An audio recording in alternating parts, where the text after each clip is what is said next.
Thank you for watching the World Community Magazine's Hour of Power Live on Facebook with your host Edward McQueen and April Garner Davis.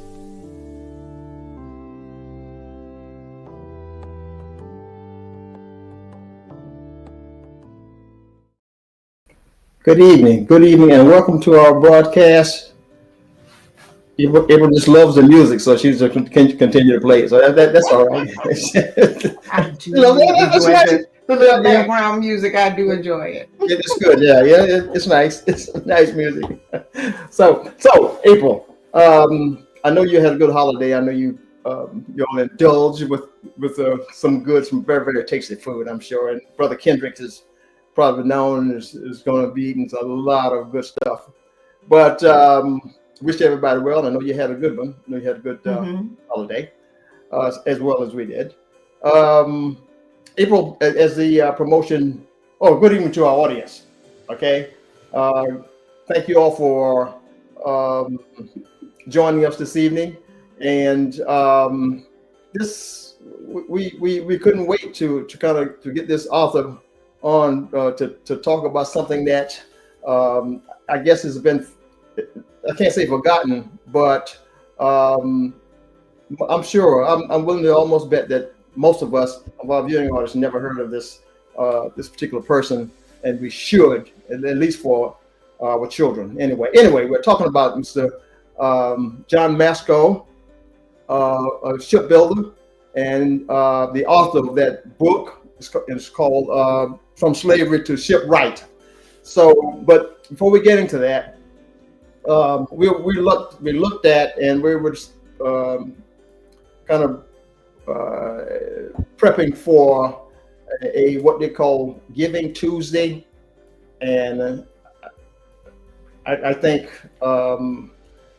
we have someone that could really talk about Giving Tuesday, and we're certainly supporting it.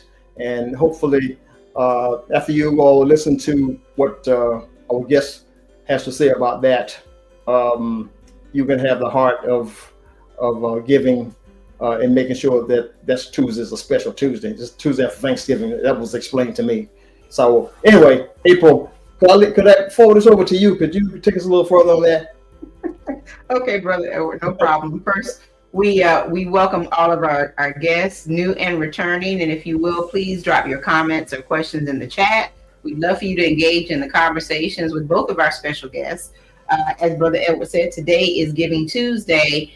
And what better way to give than to support education? And so we have with us today someone who is definitely not new to education, doing phenomenal work with the probably one of the few local charter schools in Horry County, and a very special charter school at that, the Academy of Hope.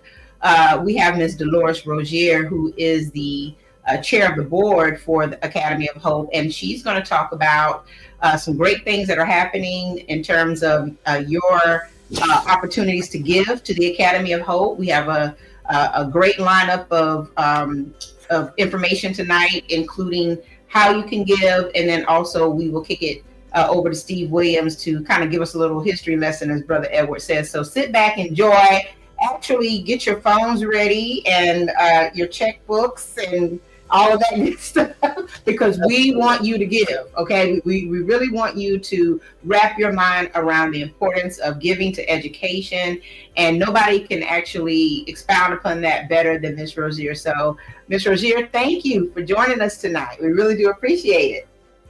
Good evening, and I appreciate being here. Thanks for having me.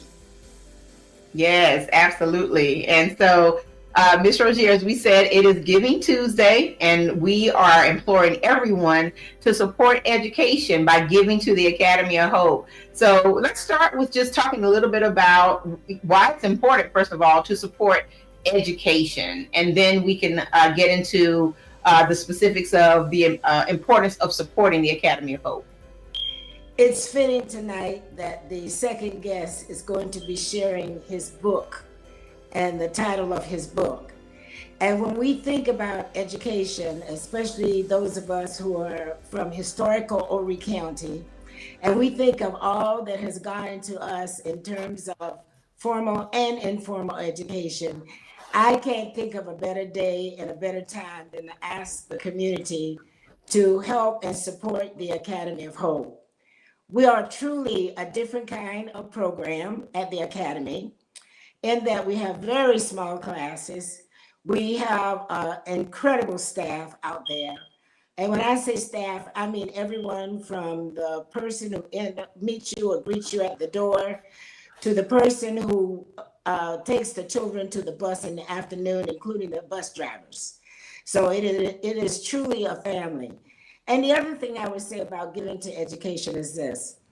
We, over the last 6 weeks, have been told that we really need to think about how we target and spend our money. And we do. We need to think about where we put our dollars, how we place our dollars, and who we give it to. Who better than children to give some monies to? I've always said that sometimes when we ask people for money and to participate and assist us, we sometimes go too far. I believe that anything is good. So for the person who can give us $5, we appreciate it. The person who can send us $1, we appreciate it. If you can send us 10,000, we appreciate that too. We know that there are folks in all categories, and we know that most people in Horry County do appreciate quality education for its students. We want our children to begin to think about remaining in Horry County. We've talked about that a lot. And so some of the things that we're doing out there, we hope will assist them in making that decision. We now have seen what happens when kids leave the Academy of Hope and go into high school. We have a track record of success from everything from students who have gone into the military. Some students have started their families and are working very hard. And we have a track record of higher education with our first year's students who have gone to college now graduating. So that is truly a success story. We're very proud of that. And I happen to be one of the people who was really part of that with a young man. So we have seen what happens. We need everything at the Academy, everything from supplies to, things for teachers. The teachers need support.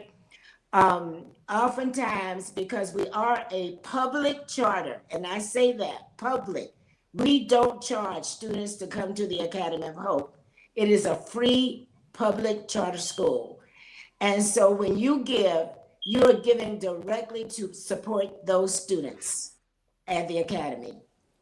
Of course, I know, April, you and Mr. McQueen also know that we have a very high level of poverty rate of students at the Academy. Somewhere between 80 to 85% of our students are poverty-based. That has nothing to do with whether these children can learn and how they learn. And the Academy, we dismiss that, is that, we understand that poverty plays a part because when children can't eat or children don't have certain things, we understand that learning can be impaired. However, that has nothing to do with their ability to learn. And these students are learning. Not only are they learning, they're making us proud in the community with their behavior and their character. That's a major function of the school, is helping the students to build character, to become good citizens and understand citizenship as we know it in this country. And so I would say on this Giving Tuesday, we appreciate any support, monetary support that anyone can give us. And we're also looking for volunteers. We need volunteers. We need people who have 1 hour or 2 or 3 hours or 5 hours of their time a week to come out to the school and be supported. You'll love it out there with the kids. I'm just telling you, you will love these children. I can't get away from them. First of all, when you walk in, they remember you. They know your name. They know that you've been there. And when you don't come and show up for things at the academy, guess what? They let you know that too, Mr. Loris. You were supposed to be at this affair and we didn't see you. Or same with Miss April. So we want you, this is Giving Tuesday.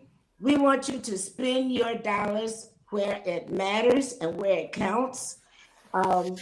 Also, we appreciate every dollar that you give us. We have a high level of accountability at the Academy when it comes to finances and financial affairs. And I also want to take this time as part of Giving Tuesday to thank IGA, the local grocer here in town, for partnering with Bethlehem Church over the Thanksgiving holidays to make sure that not only families were fed, but that they provided enough food for 60 individual families. And so we thank IGA for the support that they gave. And there are so many others that have already given. And I'm here to say tonight, thank you so much. And we know that in the next 5 days, donations are going to pour into the Academy of Hope. Whatever you have to give, we appreciate. Come visit the school.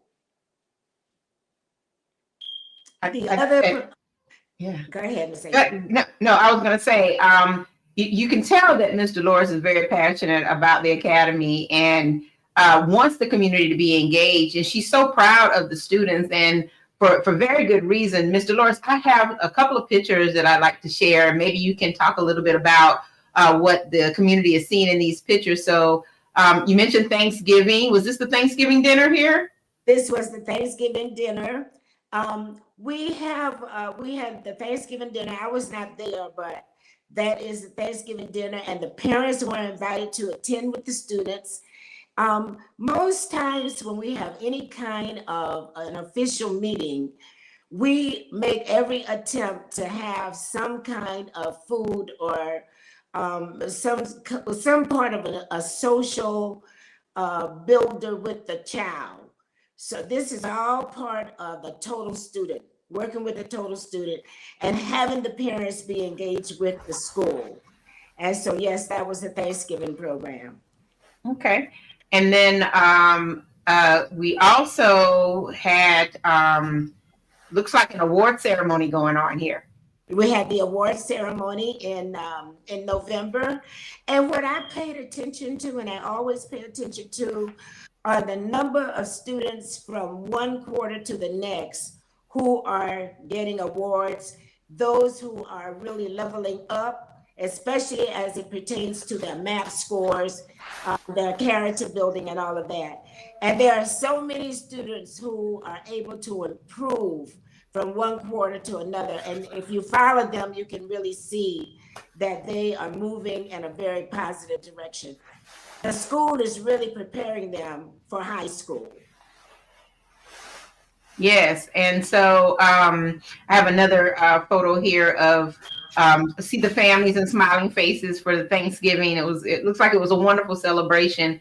And you're right, this is a unique offering as they prepare for high school and beyond. And so one of the ways that the school has also been working on getting resources and drumming up donations is to have the students, their parents, and the rest of the community involved. So right now there is a shoe drive going on. Mr. Loris, you want to talk a little bit about that? Yes, I am the representative tonight of the 8th grade. The teacher, by the way, tonight is Ms. McCrae. She would have been here, but she's at a Girl Scouts meeting tonight. Right. And so I'm here for them. They are the 8th graders who will graduate next year and move on to high school are having a shoe drive. And this shoe drive is not the shoes are not for students at the academy. The shoe drive is a drive that is an international drive. So the students are not only learning about giving to others and working to make sure that other children who don't have shoes, but they're also learning about those countries where those things are needed. And so this shoe drive is underway now. We need all of your support. We need all kinds of shoes and sizes. Right now, we need about 70 bags of old shoes between now and the 15th of December. And we have, just so that you don't have to drive all the way out to the academy if you don't want to do that. We have a drop-off point December 6th and 13th at the Conway Rec Center. The teachers will be there to pick up the shoes. If you drop the shoes by the rec from 10 a.m. until 1 p.m. to support this program. And again, we need all kinds of shoes. Just as long as they don't have too many holes in them and no loose soles. But now everyone that's watching this know that you have a closet full of shoes that you don't wear. Y'all know that. Y'all know any kind of shoe. So you know, if I come to your house, I can go in your closet and get those shoes.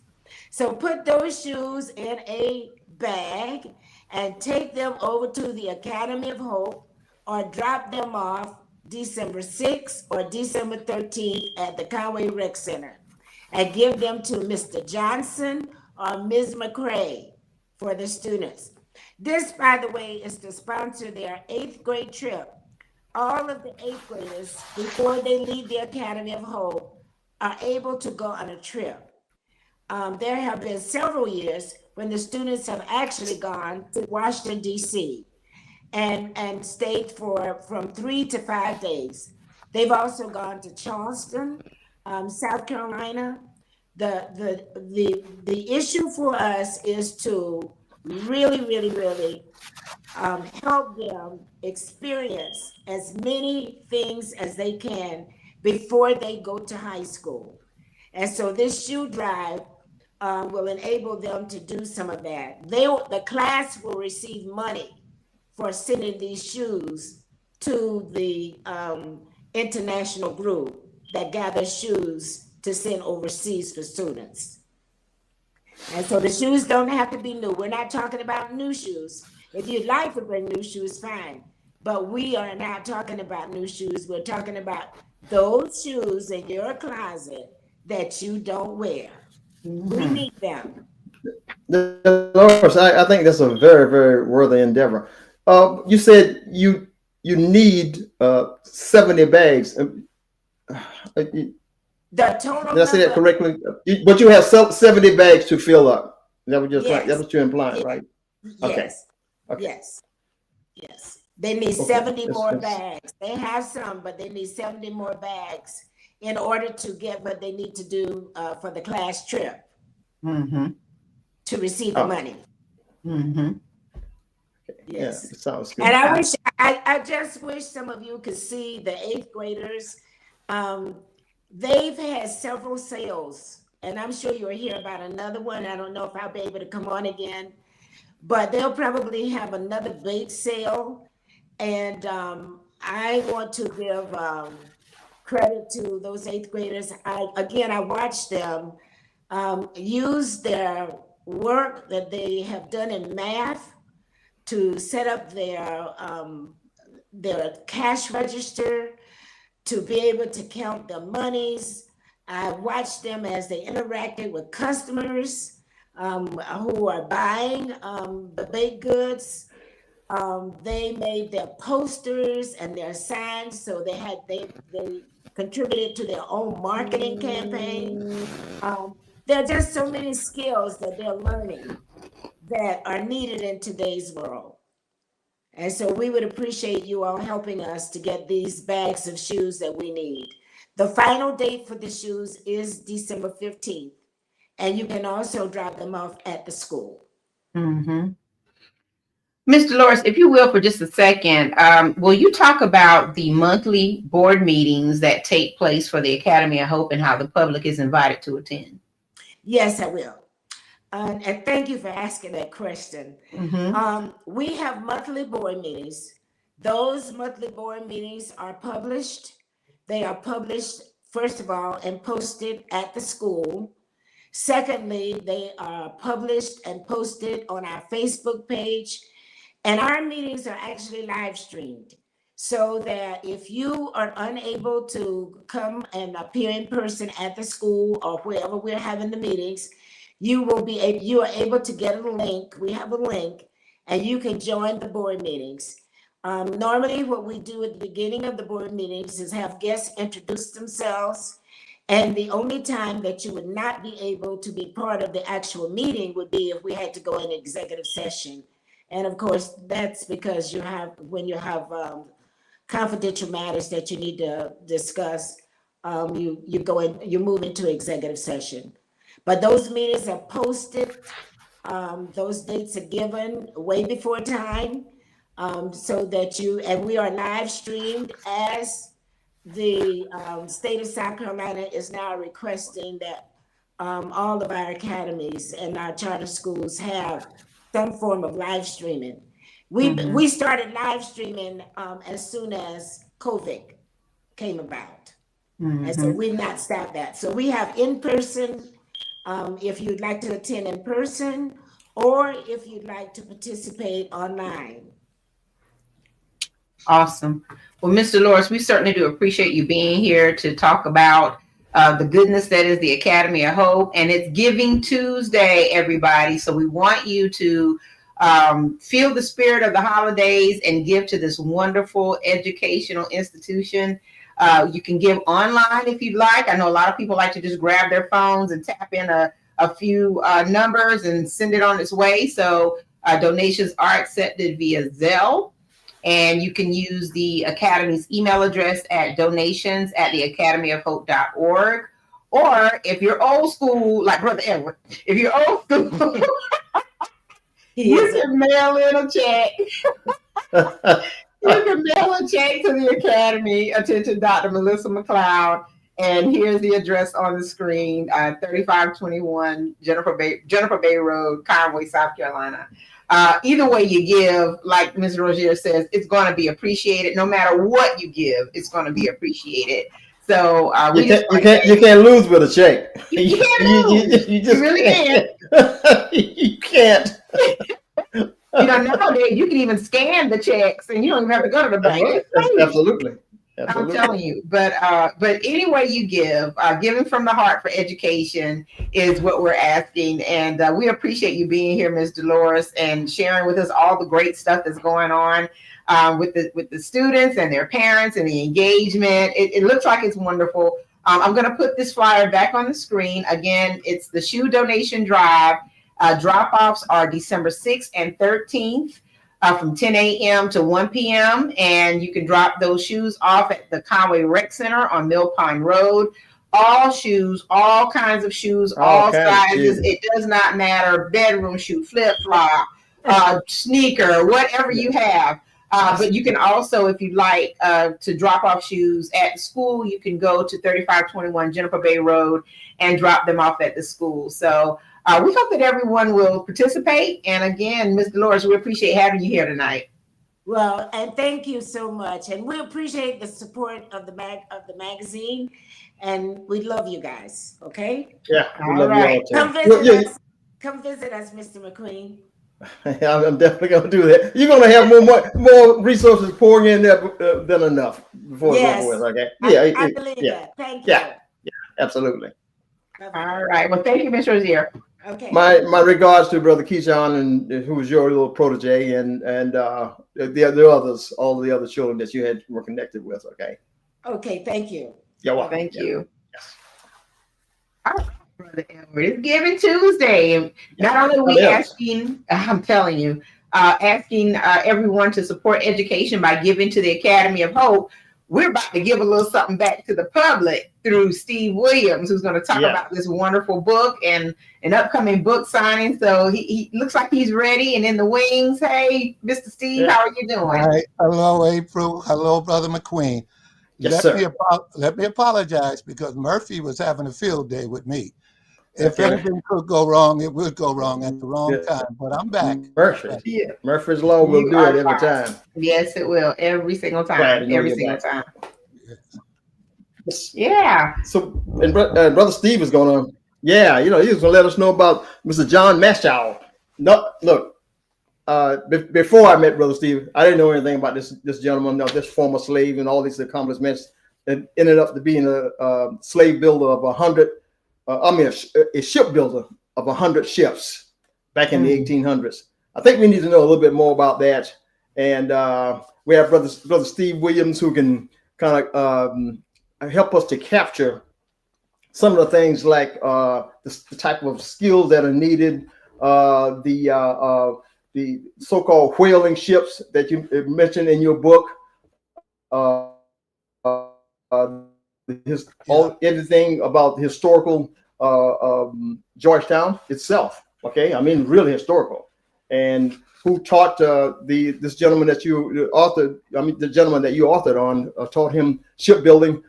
Just also his legacy, by the way. So, Brother Steve, if you can carry us a little bit further on that, I certainly appreciate it. I'm anxious to hear about this brother, and everybody should be. Okay. I'll be happy to. But before I get started with this book, I enjoy talking and listening to Sister Dolores. And it reminded me of a quick story that I have. A few days ago, I went to the laundromat here in Georgetown to dry some clothing. And while I was there, I noticed that there was a table and a rack with clothes that's obviously was left or been discarded. Right. And so I asked the proprietor of the laundromat, how long has he been doing that? He said, oh, those clothes and those socks and this book has been there for at least 3 weeks.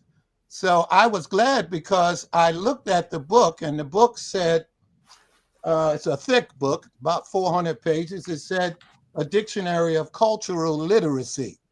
And I also said to myself, if you want to hide knowledge from people, put it in a book. Yeah. That book was there for 3 weeks at least, according to him. And I'm curious, if it was any other community, would it have lasted that long? Because a book is knowledge, and knowledge is power.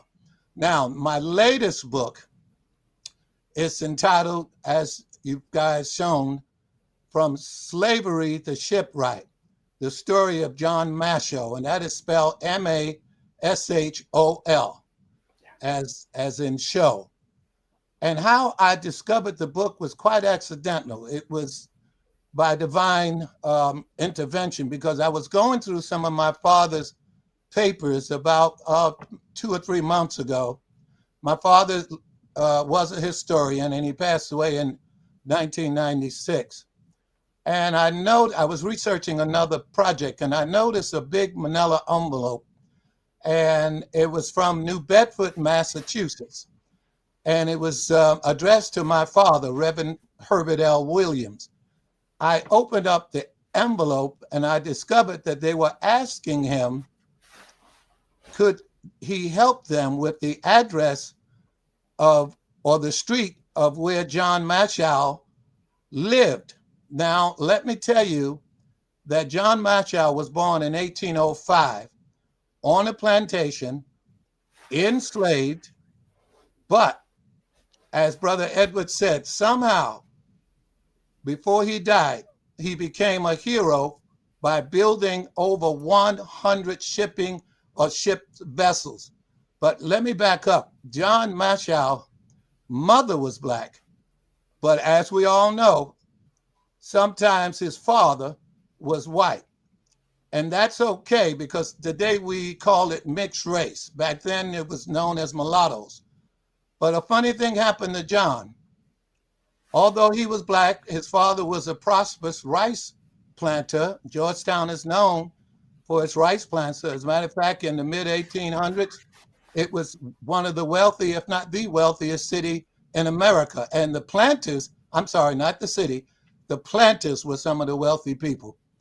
Well, for some inexplicable reason, John Mashol's father, from the time he was born, continued to ask him, John, what do you want to be if you were freed? And each time John firmly, adamantly said, I want to be a ship carpenter. Well, his father knew that that was a long shot, so he offered him several other occupations. Mind you now, he's still enslaved somewhere here in Georgetown on a plantation. But at some point, his father realized that this young man is serious about becoming a ship carpenter. So what did he do? First of all, he treated him like his son. That alone was odd, because I don't have to tell you, the average slave owner did not treat their enslaved people like they were part of their family.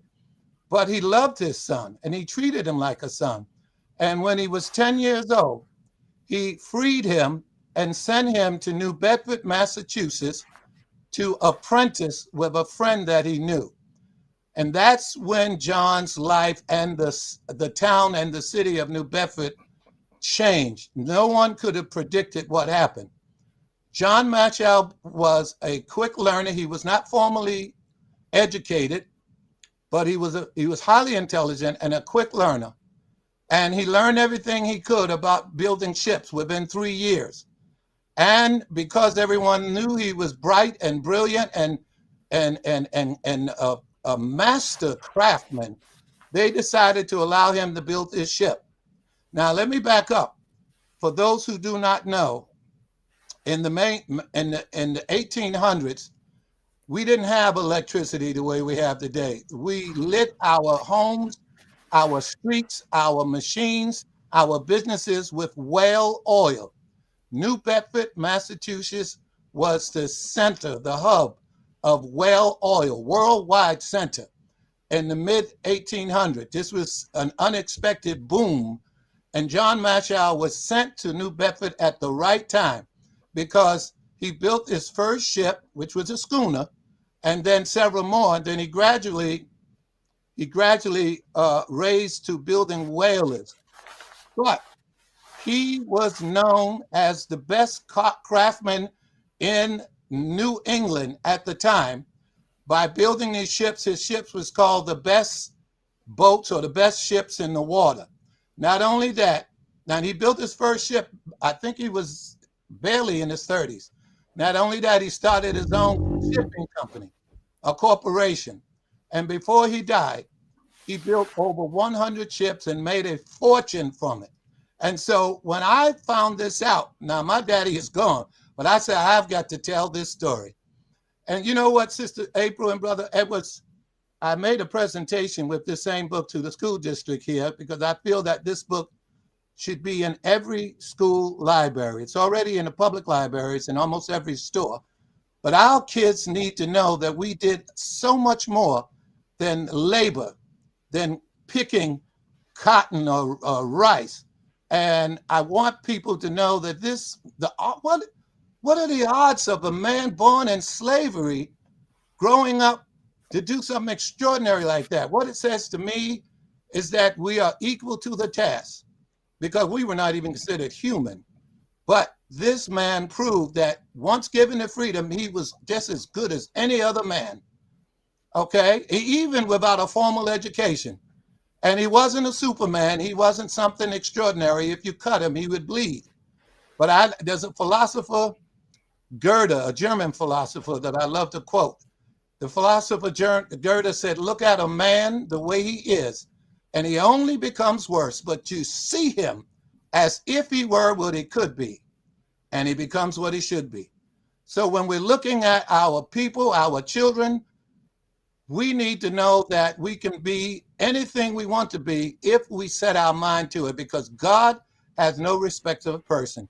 John Machell is the name of the book. It is doing very well. It's a children's book, chock full of pictures, very colorful.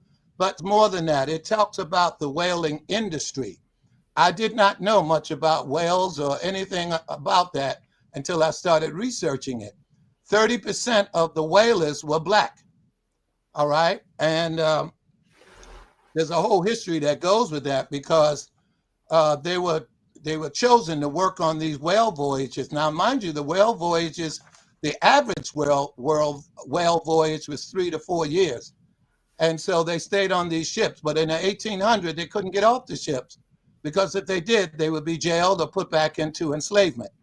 So they did quite well. Not only were they whalers, many of them were captains.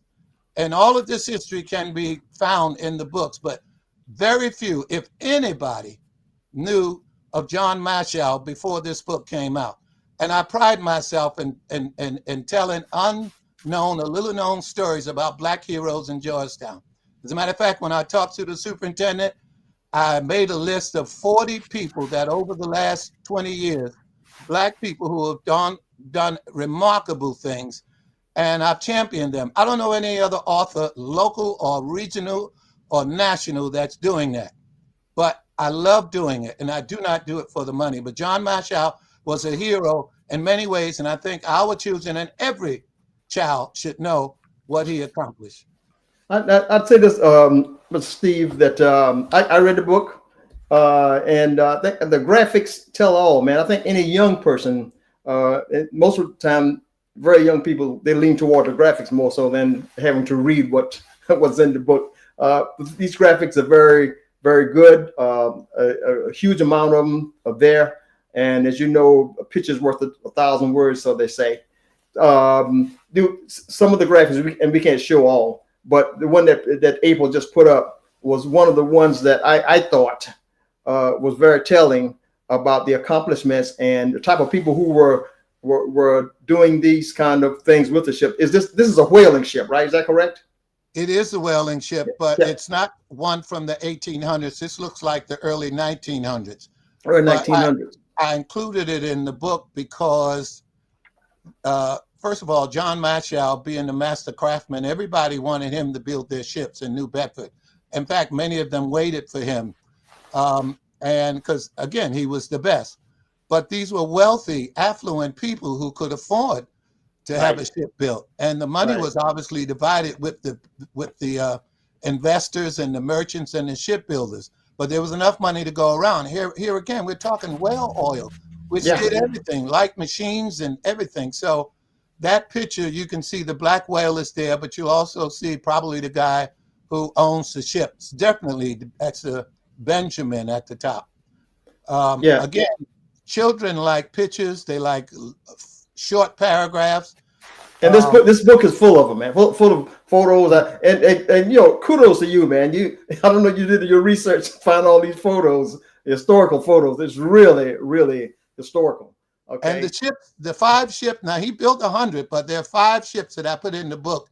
And let me just say this: when I say built ship, these people came back with unheard of cargo and made fortune. Like I said, this is big money. So one of his ships was signed off by President Abraham Lincoln, the Gyra Swift boat or ship. So many of his others. Now, if the ship came back with very little cargo, you know, the investment wouldn't be the same. But they were very successful. And if you built 100 ships, and he knew everything about ships, from the type of wood, which was like 5 or 6 different types. He knew all about it. Again, he was a master craftsman. I've got to ask one question. I wonder if everyone concurs with what I'm about to say. Do you think that this is one of the books, or this kind of book is the kind that it would be in the category of what they call CRTs and will not have it in the schools? Even though you said you were focusing on school the other day, is this one of the books that they're trying to keep out, you think? I don't know. And that's a good question. Because just like the previous speaker, we have to, and I've said this many times before, we have to educate our own children. Yeah. We don't even have to wait for a book like this to be in a library. Long before our children get to school, they can be exposed to this. The Jewish community do not wait to tell their children about the Holocaust in school. They start that at a very early age. Yeah. No government can stop now. They can't. Back in enslavement, they could, but no person, I don't care what the administration is, can stop knowledge from getting out. It's like a branch growing through cement. It's going to come out. What's done in the dark is going to come out. So we need not worry about whether now. let me be thankful because it's in the bookstores all over Georgetown. It's in the libraries all over Georgetown. It's in the museums all over Georgetown. And my other books have gotten into the schools in Georgetown, but it was a different superintendent then. But I still say this, that our parents or grandparents should do that. Now, this is Giving Tuesday, and there's several boycotts going on around the country. And the idea behind the boycott is to keep money in your own community and support your own. Hello? So what we need to do is we need to, and I don't get rich off of this. Lord knows I don't. Not even a little bit. But I love children. And I've worked with many organizations, from Teach My People to Freedom Readers to the summer camps, academies, all of them. And sometimes I donate these books. Why? Because I want our children to know what we've done. They're not going to get this in school. And these are hard copy books. I mean, they're not cheap. Not at all. Not at all. These are hard copy books, and yeah, kudos to you down there. Get a slap on the back. Mr. Machow, I hope I'm pronouncing his name right, had some help eventually when they were whaling, according to the book. I read these excerpts in the book. And this new slave came up and invented something to assist them with, while they were whaling, the harpoon itself, made sure that the harpoon was made in such a way that it stopped the whale from slipping off of the harpoons.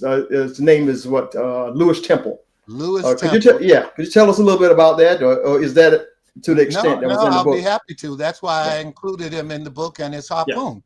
Yeah. Lewis Temple similarly was born enslaved, but he was freed at an early age. I'm not sure how he was freed, but somehow he was freed, or maybe self-freed. I'm not sure how he did it, but he went to Massachusetts, which is one of the abolitionist states where formerly enslaved people settled, including Frederick Douglass. But what he did, now he was a welder. He had a welding shop for all different types of metal. And the whalers that used to come off the boats were complaining to him that the harpoon that they stuck into the whale, and I do not have to tell you how big a whale is. Whales are bigger than 3, 4, 5, 6 city blocks. But they said to him that when the harpoons that they were using was stuck into the whale, see, the harpoons were not there to kill the whale, it was there to subdue the whale. And when you got a feisty whale, he would shake it loose, or it would shake loose. So after telling Brother Lewis Temple this, he decided on his own to make a harpoon that the whale could not shake loose. And at first, like anything else, they didn't believe it. Black man invention, well, it ain't gonna work. But the captains of the ship said, oh, this is definitely superior. And the man did quite well. And even to this day, for those who do harpooning, they use old-fashioned harpooning. They use this, what they call temple toggle. Again, here's a man, it just proves to me that if we are free, we could do and be anything any other men, because God has no respect of person. And I think our kids, they need to know that, especially in this day.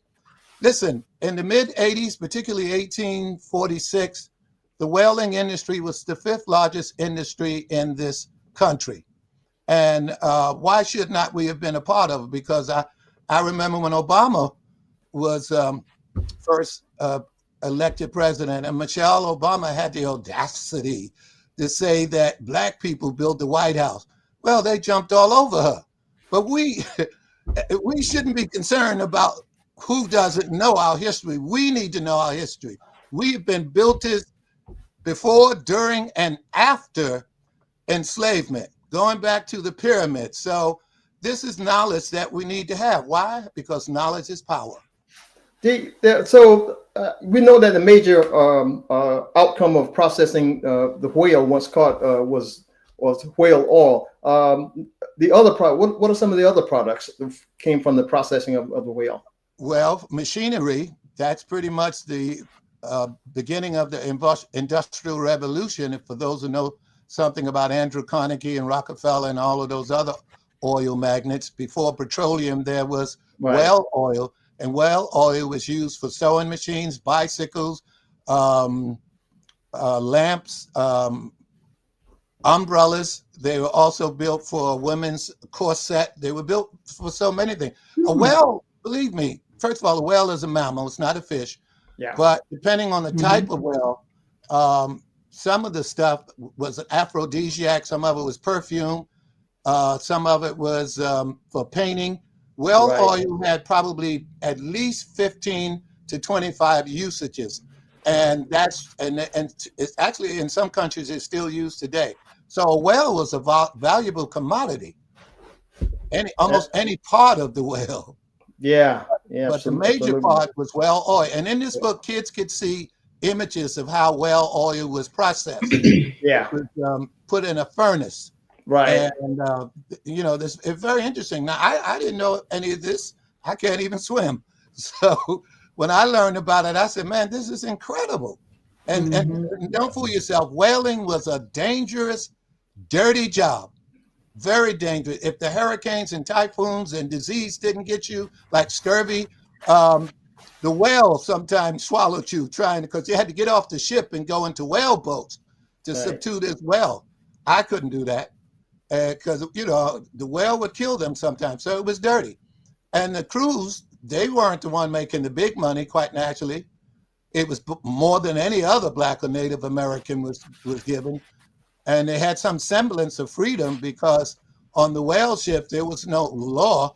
The captain was the law. I don't care what color the captain is, black, white, or any other color.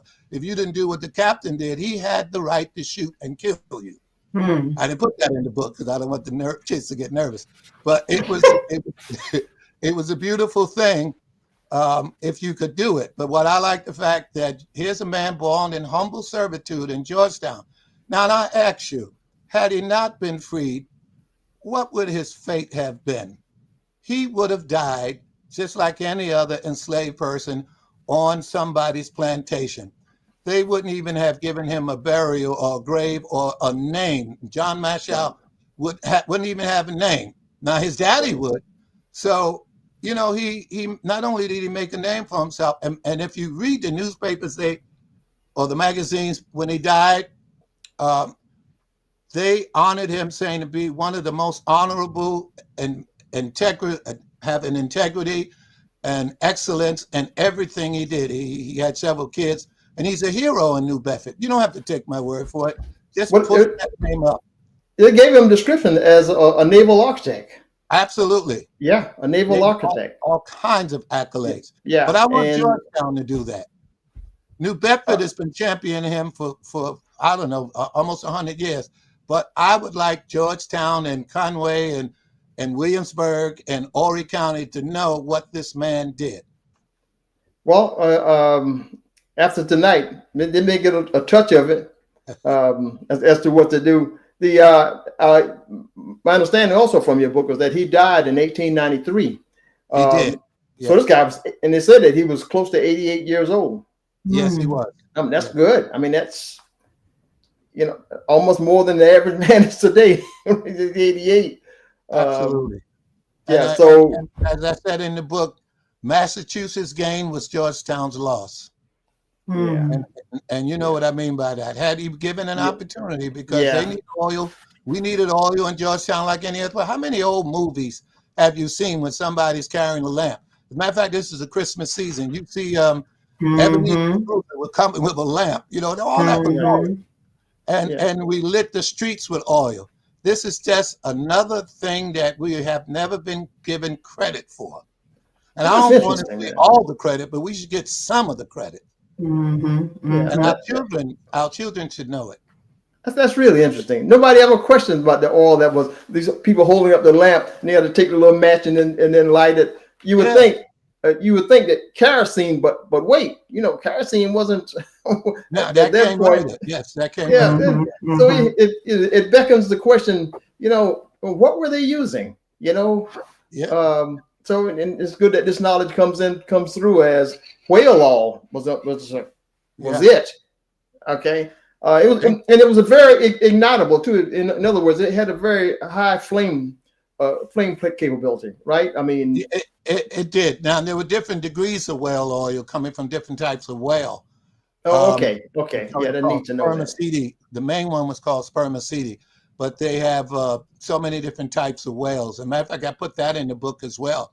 You could see several different shapes of whales and all of the byproducts. This is something very educational for kids. Yeah. And let me just say this: a couple of friends of mine. One of them, you guys know. I know April knows. I'm sure you know both of them. Zenobia Harper and Marilyn Hemingway thought it not robbery to offer me a book signing December the 13th, and it's going to be more than just me selling the book. It's going to be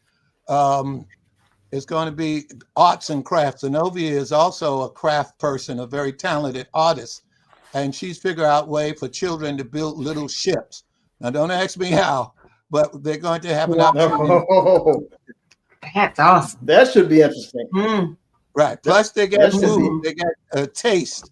They said not a whole plate, but a taste of grits and something called Russian tea and some other stuff. So, man, these names, man. You know, and let them get it. Let them get the book and keep it, and let's read it to them if they can't read or read it themselves. The book is only $15, but again, it's something that every child should have in their library.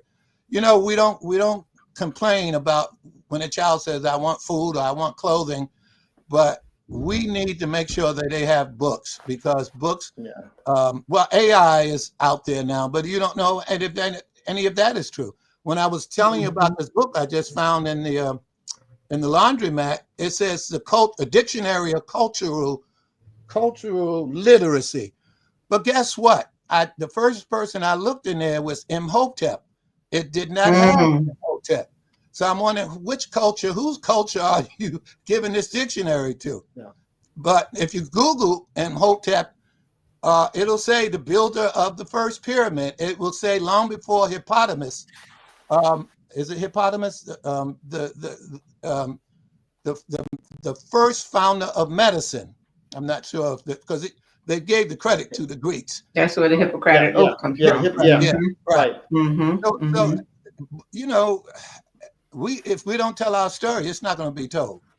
You know, and I've been doing this for 40 years. Wow. Well, somebody, we already have an audience member who's asking where can they purchase the book. Thank you for watching tonight, Mary Skinner Jones. How can you get the book? Well, as with 80 to 90% of my books, you can get it online, particularly Amazon. Just put Steve Williams, and there's several of us, but if you see a handsome man with dark skin, that's probably me. And, because Tiger Woods' caddy was named Steve Williams, but I'm not him. So you can get it online. If you don't live in Georgetown, that would be the quickest. And if you live anywhere near here, you can do that. The other thing is you can write me, and I'll be happy to drop one in the mail for you. Just leave me your address. And of course, my address is 424 Broad Street, 424 Broad Street, Georgetown, South Carolina, 29440. Again, 424 Broad Street, Georgetown, South Carolina, 29440. And my phone number is 864 area code 346-0749. Once again, 864-346-0749. And I'll be happy to drop it in the mail for you. Someone asked if you're going to have any books at the signing. Oh, yeah. It wouldn't be a signing if I didn't have any books. Yes. Thank you so much for watching, Sharon Brumell. That's my classmate, high school classmate. That's wonderful. Yeah, you're right. It would be, that's another opportunity for you to get the book if you don't want to wait for the mail. Yeah, that's great. And Sister April, I want to thank you. This is like the 4th time I've been with you guys. And believe me, I take. Well, you're a columnist. You're in the work. I'm in the magazine family. Well, that's true. Yeah. Yeah, come on board. You guys have been you've been very accommodating and supportive of me, and I can't say that about everybody. I'm not going to go into it, but believe me, a lot of the people who buy my book are not people who look like me. Let me put it that way. But you guys have always given me an opportunity to do things that others have not. So we've got to do better in our community when it comes down to that. Ms. Margie McIver says, if any parents listening or watching have children who would be able to go to Georgetown on Saturday, December 13th for the book signing, please contact her. You know, Ms. McIver is always up to something. Always up to something, man. I'm going to send her a complimentary copy of the book because I want them to have it next year for their summer program. That's another one. She said that earlier. Yeah. She said this book will be a part of our summer read. As they're focusing on entrepreneurship. Drop comments into the chat if you're watching on Facebook or even YouTube, because then you can always refer back to the comments that were made by our audience members, and that will be a way for you to also be in touch with Ms. McIver if you're interested in having your child go to Georgetown. It's a wonderful trip. I'm trying to figure out how I can do that. It would be great. It's awesome. We just came. Brother Edwards, do I have time briefly to talk about the person we just lost? Yes, you do. Yeah. Those of you who read the magazine Edge every month, you know that last month I did a story on a woman named Florine Lennon. Florine Lennon lives in the outskirts of Georgetown. She is well known throughout not just Georgetown, but the entire state of South Carolina. She was known as the diabetes champion, prevention for diabetes. Also one of the beautiful, nicest person you would ever meet. She's been a drum major for well over 50 years. Well, I called Brother Edward he had given me a complimentary book to give to her, and I was about to put it in the mail to send it to her when I called Monday morning, and I said, Florine, this is Steve. And before I can finish my sentence, her oldest daughter said, my mama or Miss Florine died yesterday. Mm-hmm. And I posted something on Gab News. Already I've gotten, not me, but about 800 people because she was well loved. And I've worked with her for many, many years. She's in several of my books. Florine Lennon was her name, and we will miss her. She was a community champion. All right, now, the other thing I want to tell you is that, I drop books quickly, April, and all of it, not all of it, and most of it is our story. But there's a woman literally 100 years ago in 1925 that thought it not robbery to start a hospital in Georgetown. At the time, Georgetown did not have a hospital. The nearest hospital was in Charleston or Florence. She took it upon herself because she had a big rambling house to open it up. And that hospital lasted from 1925 to 1954. Her name was Florence Williams, no relationship to me. But she did something. She trained young nurses to get their nursing license. Many of them got it from Meharry Medical School and Good Samaritan School in Columbia. She also worked with CCC workers during the Roosevelt administration, Civilian Conservation Corps, with no other place, no other medical facility. She did a whole lot. She gave a lot, and she got some help from the community, black and white. Bernard Baruch, what's the lady from Brook Gardens, Ann Huntington, and black churches and white churches helped her. She was an angel. She was a registered nurse. And we're going to, I say all that to say this, we're going to put a historical marker where her hospital was here in Georgetown. Oh, wow. That's awesome. That is awesome. Wow. And it's coming this spring, sometime this spring. I'm just waiting on Columbia. I've already filed the petition. And I'm almost finished with her book as well. So wow. Speaking of historical markers, Steve, keep it coming. Historical markers, and I know we do have to get off the air, but this past Sunday, I believe, the Whittemore Race Past Historical Society presented an historical marker to Truvine. This is for our audience, people who know what Truvine is. Missionary Baptist Church on Highway 90. I think Truvine is about 131 years old, I believe, something like that. Oh, wow. The Galloways are the predominant, administrators there, and Mr. Clarence Galloway did a fantastic job. this was part of their veteran program, and the Whittemore Historical Society, Whittemore Race-Based Historical Society, they presented a plaque, and everything went well. Fantastic. Kudos to all of those, and kudos to the president of Whittemore Historical Race Path, Miss Cheryl Moore Adamson, and the staff that was responsible for that. So good. Congratulations to them. Keep telling our story. Our story is the greatest story that's never been told. Yeah. And can you imagine every neighborhood, Georgetown, Conway, Hemingway, just finding out people telling our story. We don't have to wait for a big publisher to tell our story. Right. No. You know, because I was an educator for many years and an administrator, and you're not going to get this in school. They'll know more about Rosa Parks and George Washington Carver than anybody in Conway who did something like this person just did. But they should know it. They should. There's a question. I'm sure you got a lot of. There's a question, Mr. Steve. Is your book available on Kindle? No, not yet. Okay. Not Okay. Yet. Okay. All right. All right. We've had a very informative evening today, as usual, on WCM Live, and thank you so much for the author Steve Williams. Thank you for all of your Georgetown background that the Horry County is always welcoming in. There's always been a partnership there in some form or fashion with the two counties and so forth. So that's why we have Georgetown Tech and all those academic stuff like that. So, but anyway, we're thankful and we're glad. And to our audience, then Ms. McIver, I think Ms. McIver, she likes to show her beautiful face on there. Put her face back up there again. She's gonna get you, Brother Edward. She is going to get you. Put her face back up there. She likes to show that beautiful face. You know? Yes, that's what she likes to show.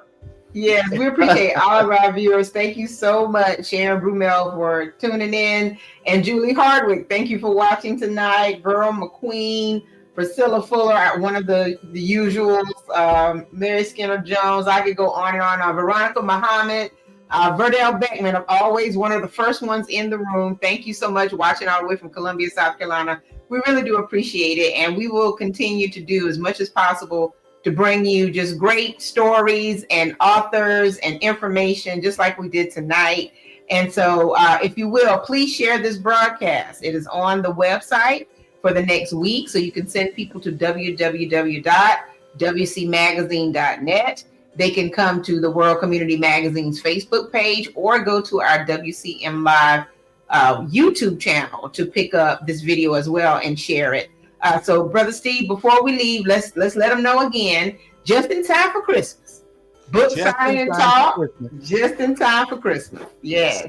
Saturday, December the 13th, between 12 noon and 2 p.m., God willing, there'll be an event. I will be signing books. There'll also be an opportunity for young people to develop a ship. Don't ask me how, but you all know Zenobia Harper. She is an artist, and there'll be some light refreshments.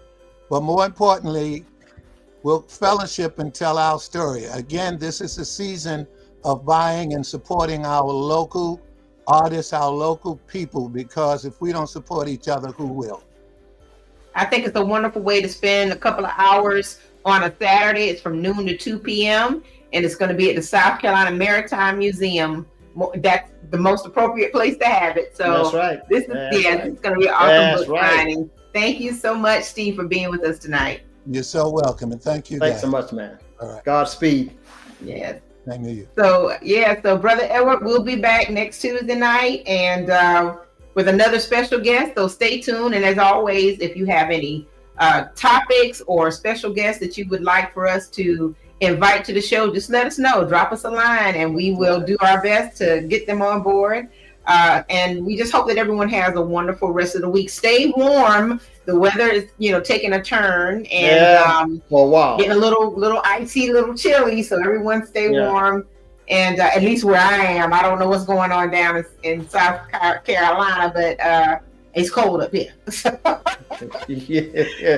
that way here. It's getting that way. Okay. All right then. Well, we hope that everyone has a good evening. Take care, and we will see you all next week. Godspeed. Thank you for watching the World Community Magazine's Hour of Power Live on Facebook.